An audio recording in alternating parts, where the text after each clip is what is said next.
అక్కడ జరుగుతుందంట మోసమే అంటూ పవన్ కళ్యాణ్ మొదటిసారిగా ఎమోషనల్. అందరికీ తెలిసిందే 'పాడుతా తీగ', 'సరిగమప', 'సూపర్ సింగర్స్' వంటి షోస్ ఎంతోమంది సింగర్స్‌కి మంచి స్టేజ్‌గా నిరూపించుకుంటూ వస్తున్నారు. అయితే ఇప్పటికే 'సూపర్ సింగర్స్' ఫైనల్ స్టేజ్‌కి చేరుకుంటూ వచ్చేసింది. ఇందులో పవన్ కళ్యాణ్ కూడా ఉన్నాడని తెలిసిందే. తను ఆల్రెడీ 'సరిగమప'లో సీజన్ 13లో టాప్ 3 కంటెస్టెంట్స్‌గా ఒకరుగా నిలుస్తూ వచ్చేశారు.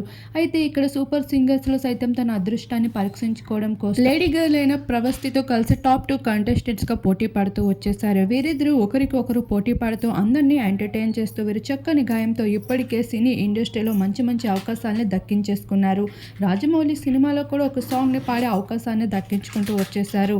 ఇలా వీరిద్దరూ అయితే కెరియర్‌లో సక్సెస్ అయినప్పటికీ 'సూపర్ సింగర్స్‌లో' ఎవరు విన్నర్ అవుతారనే పోటీయే ఎక్కువగా కనిపిస్తూ వచ్చేసింది. అయితే ఇప్పటికే పవన్ కళ్యాణ్ మరోసారిగా విన్నింగ్ రేస్‌కి ఒక్క అడుగు దూరంలోనే రన్నర్ అప్ అయినట్లు వార్తలు వైరల్‌గా మారడమే కాదు, ఈ విషయంపై పవన్ చాలా ఎమోషనల్ కూడా అవుతూ వచ్చేస్తున్నాడు.